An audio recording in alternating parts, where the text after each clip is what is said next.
For today's video, magluluto po tayo ng dab or kalapati and pugo.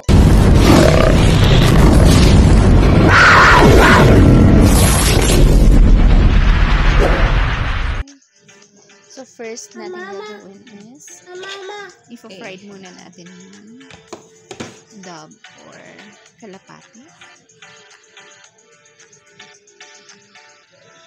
So fried ko lang siya with my baby always. Una ka lang kung bago ka pa lang sa aking channel. So like and subscribe my video. Thank you so much.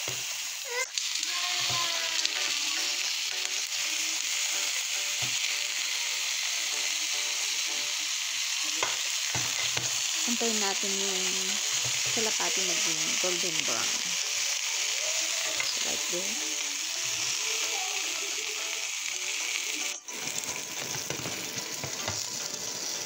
And after that, lagyan na natin ng mantika and sibuyas. Sukin natin. And lagyan na natin yung kalapati.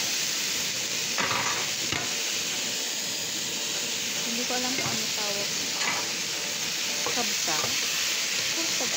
Kasi halo yung halo.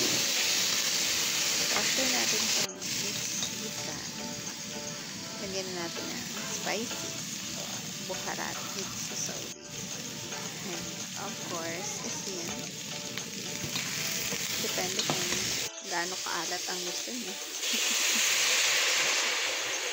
And lagyan na natin ng tubig para lumambot na yung ating kalapati or dog.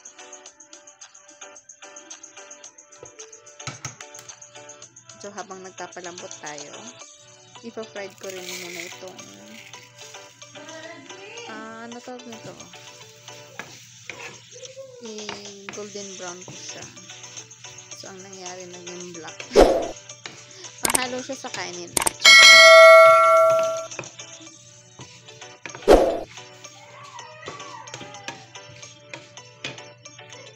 So, ganito. Balikan na yun natin yung kalapati. Tingnan natin kung okay na. Malambot na. So, okay na. Malambot na. Lagay na natin yung kanin. Hinugasan kanin. Bigas. Hinugasan ko na rin pala yung bigas. So, ayan. And yung bigas kasi dito sa Saudi, kailangan ibabad mo na siya sa tubig. So, binabad mo na yan.